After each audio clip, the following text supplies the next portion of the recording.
Sayangi siapapun, irhamu man fil ardi. Siapapun yang ada di muka bumi, apapun agamanya, apapun sukunya, apapun latar belakangnya, sayangi semua orang yang ada di muka bumi. Sebab setiap manusia, rahmat dan kasih sayang yang dia dapat dari Allah sesuai rahmat dan kasih sayang dia terhadap sesama, sesuai kadar cintanya kepada sesama, maka itu yang dia dapat kecintaan dari Allah Subhanahu wa taala. Man la yarham la yurham. Yang tidak punya kasih sayang maka tidak disayang oleh Allah Subhanahu wa taala. Dan atas dorongan kasih sayang itulah diutus Nabi Muhammad. Atas dorongan kasih sayang Nabi Muhammad berdakwah selama 13 tahun di Makkah dan 10 tahun di Madinah Al-Munawwarah, mengalami cobaan, musibah, gangguan, teror, cacian, makian, fitnah, tuduhan, dilempari batu, dilempari kotoran, ditaruh kotoran onta dan isi perut hewan sembelihan di atas kepala Rasulullah tatkala beliau bersujud. Dan beliau bersabar dan beliau bersyukur, bangun malam sampai kakinya bengkak. Dan beliau senantiasa mengajar, berdakwah, membimbing umat hingga wafat dan meninggal dunia. Dan agama ini telah sempurna, disempurnakan oleh Rasulullah sallallahu alaihi wasallam. Alhamdulillah yang mengkhususkan kita semuanya menjadi bagian dari umat yang paling mulia, umat Nabi besar Muhammad sallallahu alaihi wasallam. Di dalam kehidupan Rasulullah diceritakan oleh para sahabat bahwasanya Nabi Muhammad tidak pernah memukul dengan tangannya, baik itu hewan ataupun manusia, laki ataupun perempuan, istri, anak, ataupun bahkan juga pembantu, khadim, budak, hamba sahaya. Bahkan hewan pun tidak dipukul oleh Rasulullah SAW. Dan tidaklah terjadi itu kecuali di dalam jihad fisabilillah sallallahu alaihi wasallam. Lain daripada itu, khadim ataupun bahkan hewan yang dipukul oleh Rasulullah sallallahu alaihi wasallam malam yakun jihad fisabilillah. Dan beliau Nabi Muhammad sallallahu alaihi wasallam, rahmat dan kasih sayangnya dikagumi oleh semua. Sampai ketika beliau dilempari batu, datang ke Taif dilempari batu. Kemudian datang malaikat Jibril bersama malaikat penjaga gunung dan berkata, ya Rasulullah, kalau engkau mau ini gunung akan ditibankan kepada mereka, dibinasakan semua orang-orang tersebut. Maka Rasul SAW malah mendoakan mereka dan berkata, Allahumma hdi qaumi fa innahum la ya'lamun. Beri hidayatlah kepada kaumku sebab mereka tidak mengetahui.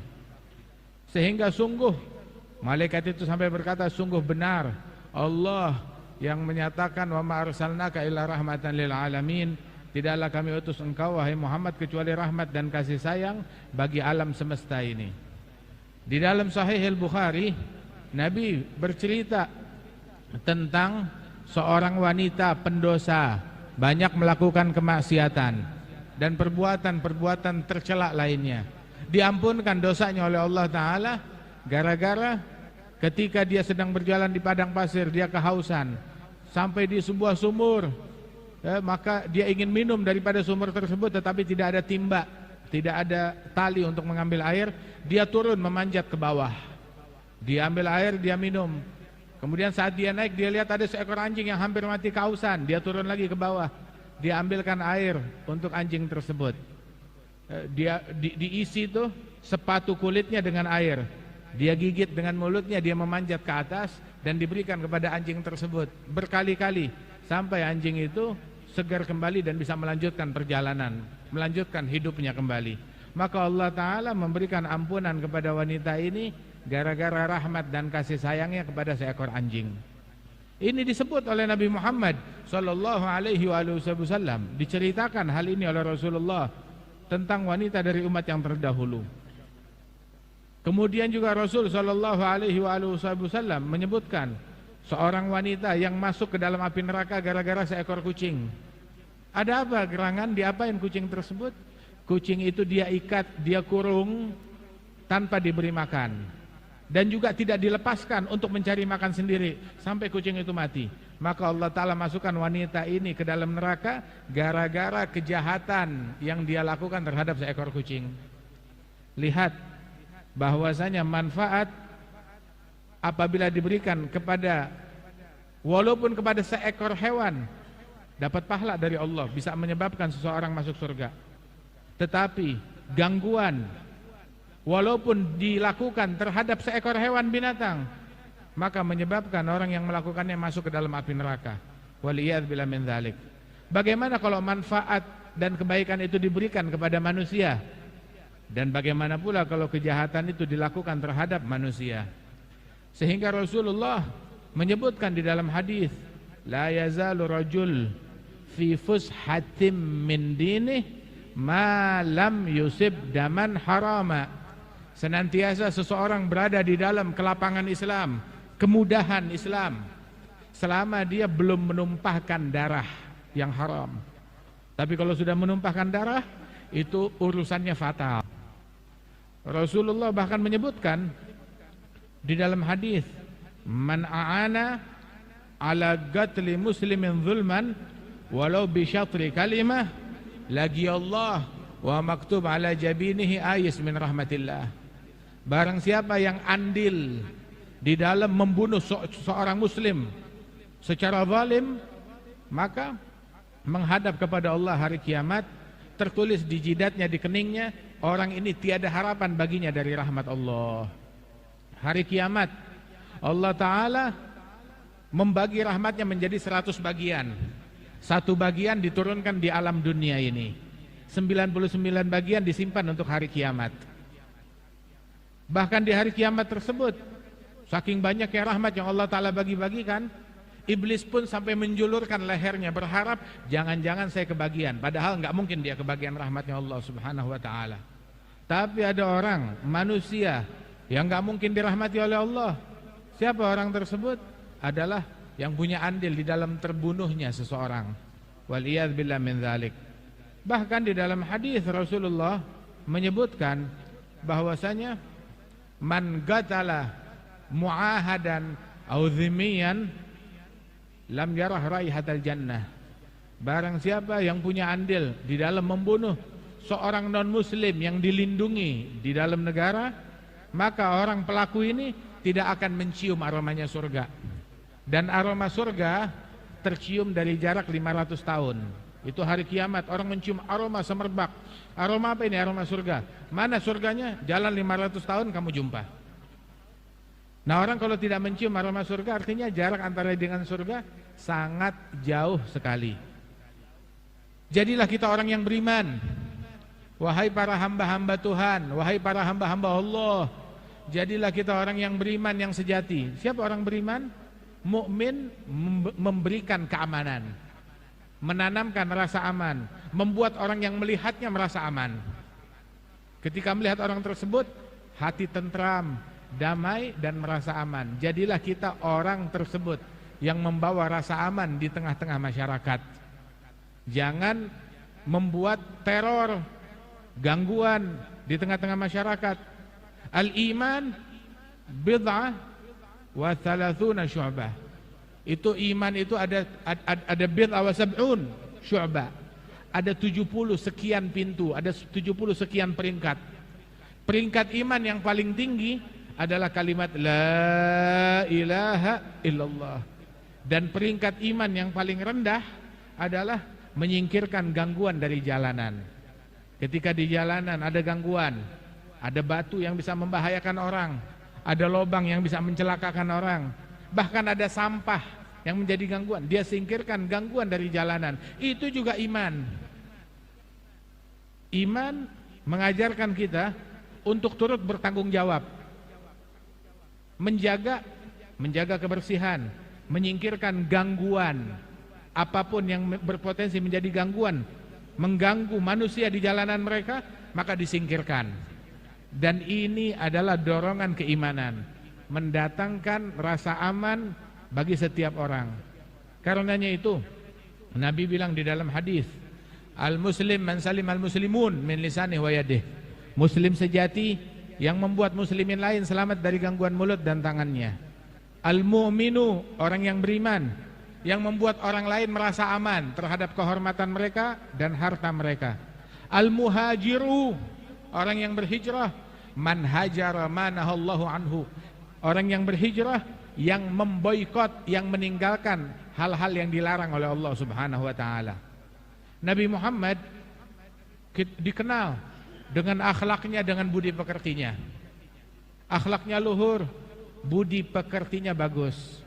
Kita pas-pasan, ibadat kita pas-pasan, sehingga ulama yang terdahulu mengatakan fala yafutuhul mihrab, barang siapa yang gagal di dalam menjadi ulama besar, gagal di dalam bidang keilmuan, dalam bidang kitab, maka jangan gagal dalam bidang mihrab, dalam peribadatan kepada Allah Ta'ala.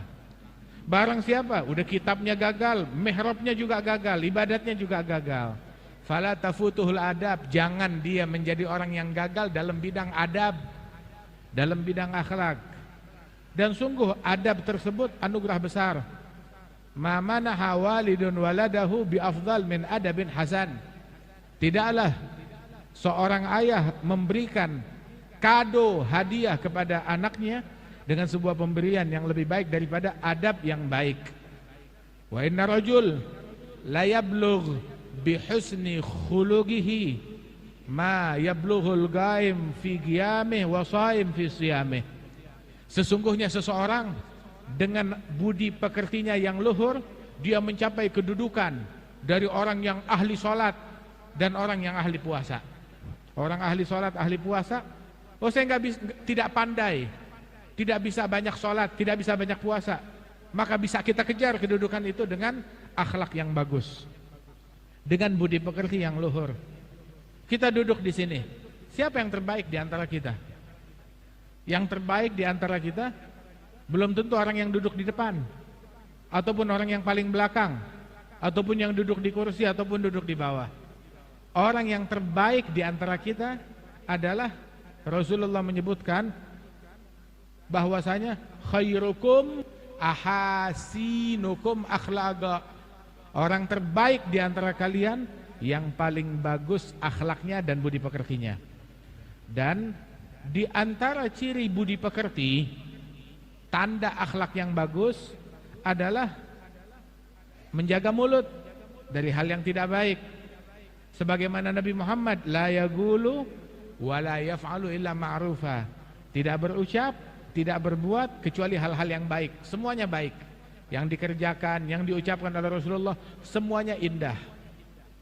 Bahkan beliau tidak mudah terpancing emosinya. Nabi bilang di dalam hadis, laisa syadid bis-sur'ah, orang yang kuat, yang tangguh bukan yang pandai berkelahi, pandai bergulat. Lantas siapa gerangan orang yang kuat? Tapi orang yang kuat, kata Rasulullah, orang yang kuat adalah man malaka nafsahu indal ghadab, orang yang bisa mengekang emosinya tatkala dia marah. Tatkala dia marah, dia kekang emosinya. Bukan tidak marah, dia marah, tetapi bisa menguasai amarahnya. Sebab orang ketika marah, maka akalnya hilang dan dia disetir oleh syaitan.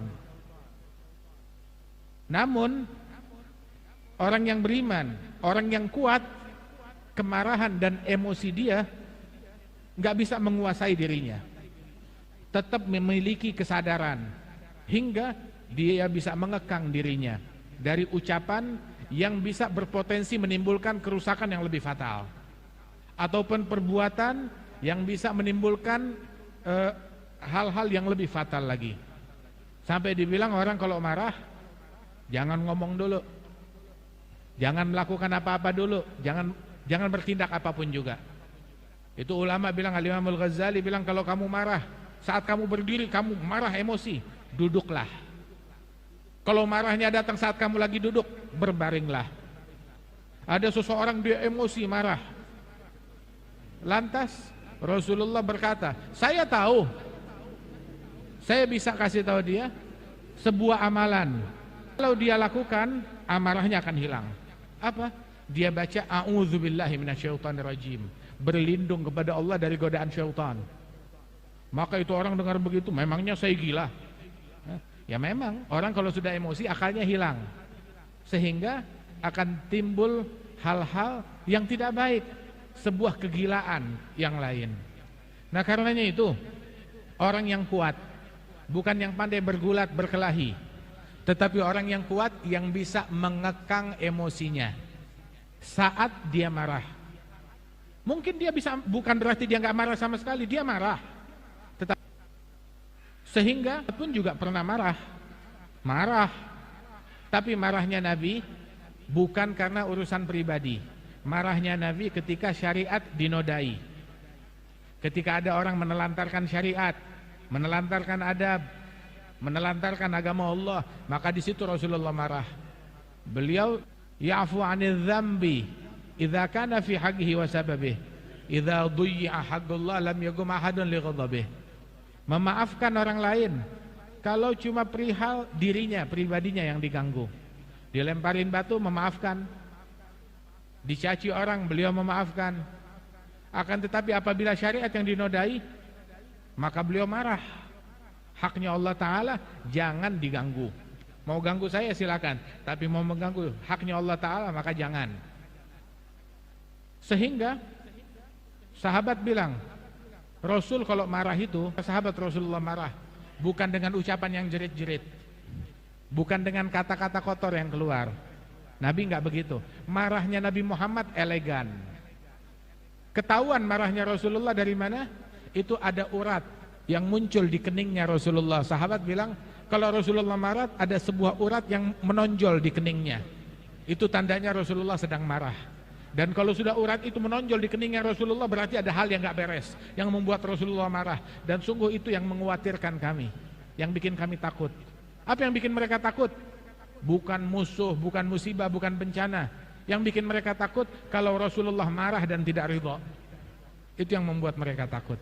Sallallahu alaihi wa alihi wasallam. Saudara-saudara sekalian, sungguh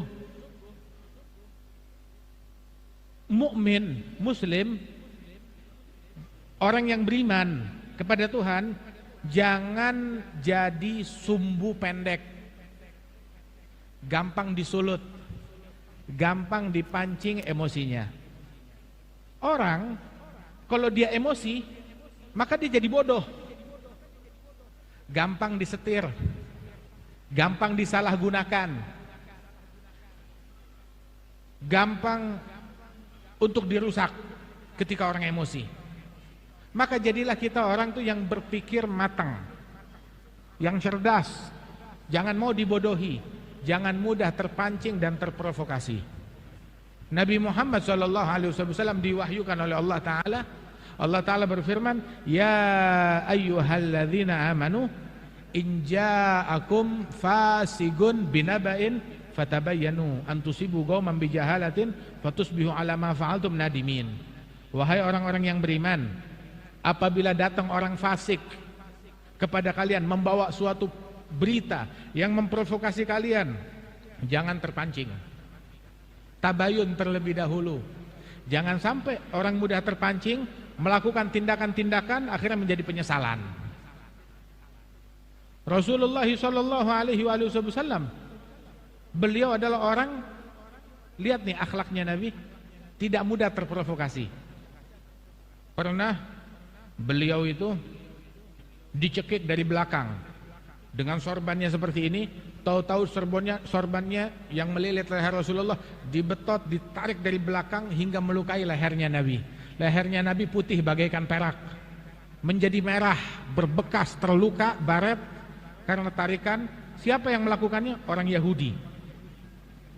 Dia berkata, ya Muhammad, bayar hutang kamu yang sudah jatuh tempo. Sayyidina Umar melihat kekurang ajaran orang tersebut, dia tarik pedangnya, dihunuskan kepada orang itu, mau ditebas. Maka dilarang oleh Nabi Muhammad, sarungkan kembali pedangmu wahai Umar. Itu orang udah ketakutan.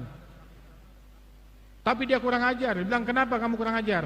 Bilang, saya hanya mau menagih hutang. Kalau mau menagih hutang, tagih baik-baik. kata Sayyidina Umar.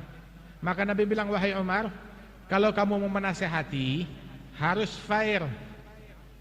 Menasehatinya itu harus fair, harus adil. Kamu nasehati dia, kalau nagih hutang tagih baik-baik. Dan juga nasehati saya, kalau berhutang bayar yang benar. Kata Rasulullah. Diam Sayyidina Umar. Maka kata Nabi Muhammad, ambil uang, bayar orang tersebut. Ambil uang saya di sana, bayar orang ini. Dibayar. Selesai dibayar, Nabi bilang, tambahkan lagi, dikasih 2 kali lipat, double. Bilang, ya Rasulullah, kenapa harus saya tambahkan? Ya tambahkanlah, sebab kamu sudah menakuti dia dengan pedangmu. Nabi bilang, khairukum ahsanukum qadaan. Yang terbaik di antara kalian adalah yang paling baik tatkala membayar hutang. Nabi selalu memberikan hadiah ketika membayar sesuatu. Dibayar 2 kali lipat oleh Nabi Muhammad kepada orang tersebut. Terus Nabi bilang, dan ketahuilah sebenarnya belum jatuh tempo. Jatuh temponya masih 3 hari lagi. Itu orang Yahudi bilang, iya betul, jatuh temponya memang masih 3 hari lagi. Sayyidina Umar bilang, berarti kamu tahu belum jatuh tempo, kenapa kamu kurang ajar? Bilang, saya sengaja, saya penasaran. Di dalam kitab suci Taurat tertulis sifat-sifat Nabi yang terakhir, dan semuanya persis saya dapati pada diri Muhammad. Tinggal satu sifat ingin saya buktikan. Dan hari ini saya lihat. Apa sifat itu? Bahwasanya Nabi yang terakhir cirinya semakin diprovokasi, semakin dipancing amarahnya, semakin sabar, semakin santun, semakin berakhlak, semakin lembut. Dan ini hari terbukti, dan sekarang saya masuk Islam. Ngelihat akhlak yang agung dari Nabi Muhammad sallallahu alaihi wasallam. Jangan mudah dipancing, jangan mudah terprovokasi. Orang yang mudah terprovokasi, maka dia akan dipermainkan syaitan seperti bola yang dimainkan oleh kakinya anak-anak kecil. Sepandai apapun, ilmunya banyak, hartanya banyak, terpelajar, tetapi kalau dia terpancing dengan provokasi seseorang, maka dia menjadi bulan-bulanan. Yang memancing, yang memprovokasi dia lebih pintar daripada dia berarti. Walaupun dia hafal Quran, hafal Taurat, hafal Injil, ataupun hafal semua kitab-kitab, memiliki banyak gelar, kalau dia mudah terpancing dan terprovokasi, maka orang yang terprovokasi adalah orang yang bodoh, yang menjadi mainannya syaitan, dioper dari satu setan ke setan yang lain untuk menimbulkan kerusakan yang masif di tengah-tengah masyarakat. Nabi SAW pernah dituduh, dipancing dengan ucapan yang berkata, kamu antas sabi alladzi qalahu Quraisy, kamu adalah orang murtad yang disebut oleh orang Quraisy, orang yang keluar dari jalan nenek moyang. Nabi gak menghabiskan waktunya untuk mengklarifikasi ucapan orang awam itu. Nabi hanya tersenyum dan berkata, kadzalika yaqulun. Ya katanya sih mereka ngomong begitu, kata Nabi Muhammad. Gak diperpanjang. Sallallahu alaihi wasallam. Dan juga Sayyidina Isa ibn Maryam, Nabi Isa itu pernah dicaci maki, dipancing amarahnya. Saat dicaci maki, beliau hanya tersenyum dan berkata, syukran, jazakallah khair, terima kasih, semoga Allah membalasmu dengan kebaikan. Itu katanya kepada orang yang mencaci. Maka itu orang heran, dan murid-muridnya heran, dan berkata, wahai Nabi Allah, wahai Isa ruh Allah, kan kamu dicaci maki, kenapa kamu malah berterima kasih dan mendoakan? Nabi Isa berkata, hadza anfaqa ma indahu wa anfaqtu ma indi. Dan saya menginfakkan apa yang saya punya. Kebetulan yang dia punya kebencian, kedengkian, kotoran, itu yang dia kasih, yang keluar dari hatinya. Dan di hati saya yang ada cuma terima kasih dan doa, dan itu yang saya berikan kepada dia. Setiap wadah memercikkan isinya. Barang siapa yang hatinya dipenuhi dengan kesucian, dengan terima kasih, dengan kebaikan, yang keluar dari dia kebaikan. Jangan mudah terpancing. jangan mudah terprovokasi. Dan ini disebutkan as-sayyid, as-sayyid, pemimpin yang sejati. Siapa itu pemimpin yang sejati? Itu Sayyiduna Muhammad, Nabi Muhammad itu memiliki gelar sayyid. Apa itu sayyid? Itu ulama bilang as-sayyid adalah al-halim alladzi la yastafizzuhul ghadab. Orang yang penyabar, yang emosinya stabil, yang enggak bisa dikuasai oleh amarah. Mau semarah apapun, tidak kalap, tidak gelap mata. Sallallahu alaihi wa alihi wasallam. Ini akhlaknya Nabi Muhammad. Nah, karenanya itu berakhlaklah dengan akhlaknya Rasulullah. Jangan mudah terpancing. Pemenang sejati bukan menang kursi. Pemenang sejati bukan menang tahta. Pemenang sejati bukan menang harta, bukan menang aset, tetapi pemenang sejati adalah yang menang akhlak, dia menang banyak. Yang gagal akhlak, maka dia adalah orang gagal, nggak menang apa-apa. Akhlak kita bagusin, perbaiki akhlak kita. Orang yang akhlaknya bobrok, maka dia bakal capek sendiri. Orang yang akhlaknya bejat, dia yang capek, dia yang susah sendiri. Selalu komplain dengan perangai masyarakat. Dan orang nggak ada yang kuat dengan perangainya dia. Nabi bilang di dalam hadis, syarrun nas man faragahun nas ittiga'a fuhsyih. Seburuk-buruk manusia adalah orang yang manusia menghindari dia. Kenapa? Nggak kuat sama mulutnya, nggak kuat sama kejahatannya, nggak kuat dengan perangainya ataupun kezaliman yang dia lakukan. Mukmin itu kalau dia meninggal dunia, itu disebutkan Rasulullah tuh sekali tuh ngelihat ada jenazah meninggal dunia. Nabi berkata, mustarih au mustarahun minhu. Lihat ada jenazah meninggal dunia, Nabi berkata, orang ini beristirahat atau orang yang membuat masyarakat beristirahat. Maka ditanya, ya Rasulullah, apa itu mustarih? Apa itu mustarahu min? Apa yang kamu maksud mayit ini beristirahat? Nabi bilang mukmin, orang yang beriman, yang berakhlak. Kalau dia meninggal dunia, maka dia meninggalnya dengan damai, beristirahat dari kesusahan, kesulitan, kepenatan duniawi. Istilahnya liburan, sudah libur abadi. Tapi orang yang bejat, orang yang jahat, orang yang bermaksiat, orang yang tidak beriman, ketika dia meninggal dunia, apalagi dia banyak mengganggu orang lain, maka mustarahun minhu, manusia yang libur dari dia. Kenapa? Manusia libur dari gangguannya, lingkungan libur dari gangguannya, negara libur dari gangguannya, akhirnya mati juga hingga kita bisa istirahat dari gangguan dia selama ini. Waliyadzubillah min dzalik. Jadilah mukmin. Mukmin isinya manfaat, nggak ada isinya madarat dan bahaya dan gangguan kepada sesama. Mulailah memberikan manfaat dengan orang-orang yang terdekat di antara kita. Jangan benci sama orang, jangan dengki kepada orang lain, jangan iri, jangan hasut, jangan kita hinggap pada kesalahan orang, kita hinggapnya pada keburukan orang. Jadilah kita orang yang bermental baik, hinggap pada kelebihan orang lain. Oh, ini akhlaknya bagus, oh ini perangainya bagus, oh ini dia punya kelebihan ini dan itu. Jangan kita hinggap pada kekurangan orang. Kekurangan orang gak ada habisnya, tapi gak menjadi solusi. Walaupun kita mengetahui sejuta kekurangan manusia, gak ada gunanya buat kita sekalian. Nabi Isa bersama murid-muridnya ngelewati seonggok bangkai anjing yang sudah membusuk. Maka semua kaum Hawariyin berkomentar, alangkah busuknya.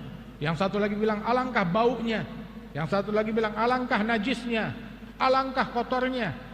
Masing-masing komentar. Tinggal giliran Nabi Isa berkata. Nabi Isa bilang alangkah putih giginya. Hinggap pada kelebihannya. Bangkai memang busuk, tapi apa gunanya kita menyebut kekurangan? Nabi Isa cuma bilang alangkah putih giginya bangkai anjing yang udah busuk, ya tapi giginya putih. Subhanallah, hinggap pada kelebihan, melihat kelebihan di alam semesta walaupun pada diri bangkai anjing, apalagi manusia lain. Karenanya itu mukmin itu hinggapnya pada kelebihan, mencari uzur dan alibi bagi orang lain. Tapi munafik, orang yang munafik hinggapnya pada aib orang. Enggak ada aib, direkayasa, dicari-cari kekurangan dan aib orang lain. Waliyadzubillah min dzalik. Jangan cari aibnya orang, enggak ada gunanya.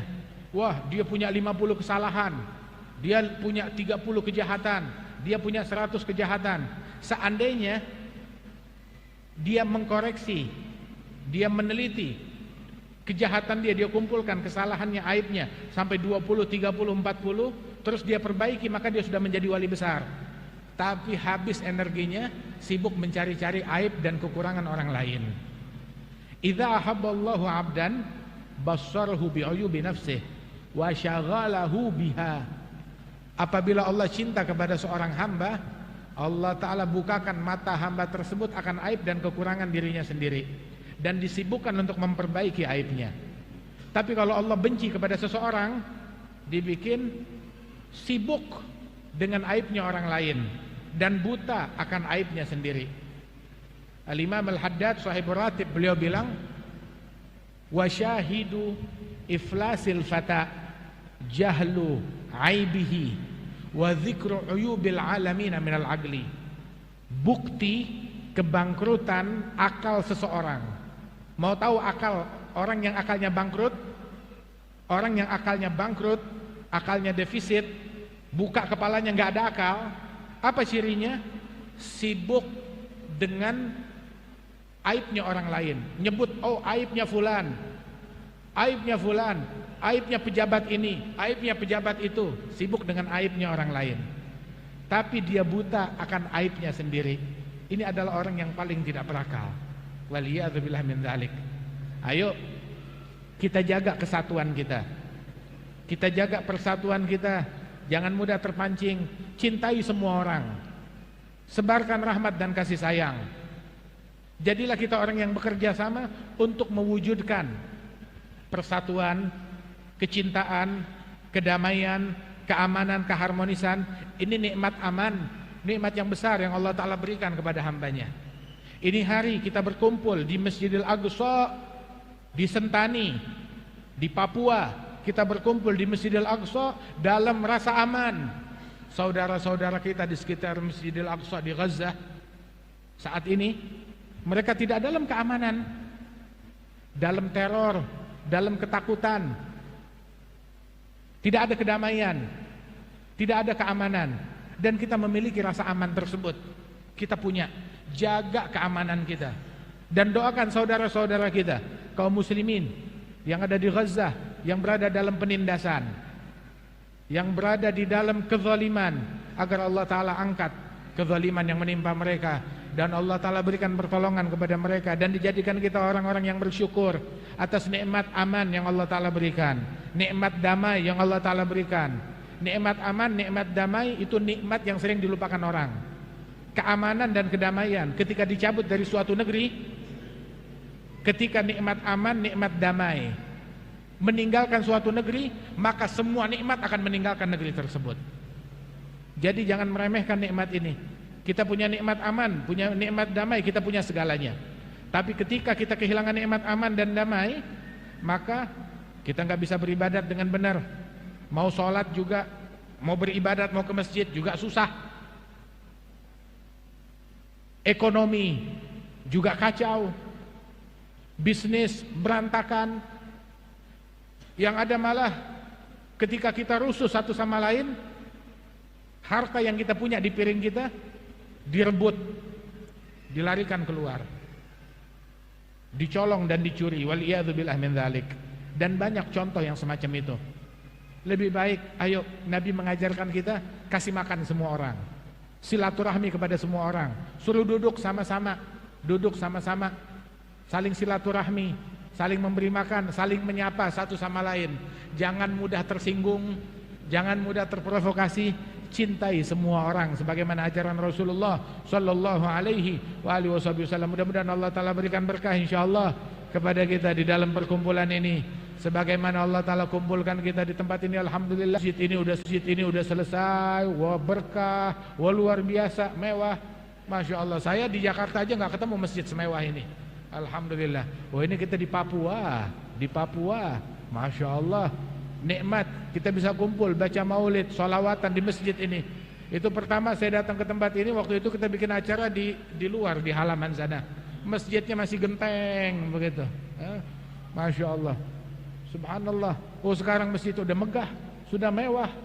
Di Jakarta aja jarang masjid seperti ini. Alhamdulillah, ini nikmat dari Allah subhanahu wa ta'ala. Ini rahmat dari Allah, kasih sayang dari Allah. Ya, mudah-mudahan Allah Ta'ala berikan berkah. Ya, para ulama yang hadir tengah-tengah kita, para kiai, para habaib, para asatidzah, para tuan guru, para hadirin dan hadirat yang meluangkan waktunya untuk hadir, baik dari dekat maupun dari jauh. InsyaAllah Allah Ta'ala berikan ganjaran yang sebesar-besarnya. Allah Ta'ala memberikan keberkahan insyaallah kepada kita. Setiap individu menjadi pembawa cahaya di lingkungannya, di kampungnya, di negerinya, di rumahnya. Dan perkumpulan kita yang ditatap oleh Allah Ta'ala menggembirakan hati Rasulullah Sallallahu Alaihi Wasallam. Kemudian juga yang diadakan dalam rangka syukuran atas pernikahan yang akan dilaksanakan oleh saudara Bustami. InsyaAllah hal ini menjadi kegembiraan bagi hati Rasulullah. Kalau hati Nabi Muhammad sudah gembira, menjadi berkah insyaallah kepada kedua mempelai. Dan Allah Ta'ala insyaallah berikan berkah ya kepada anak-anak kita. Amin ya rabbal alamin.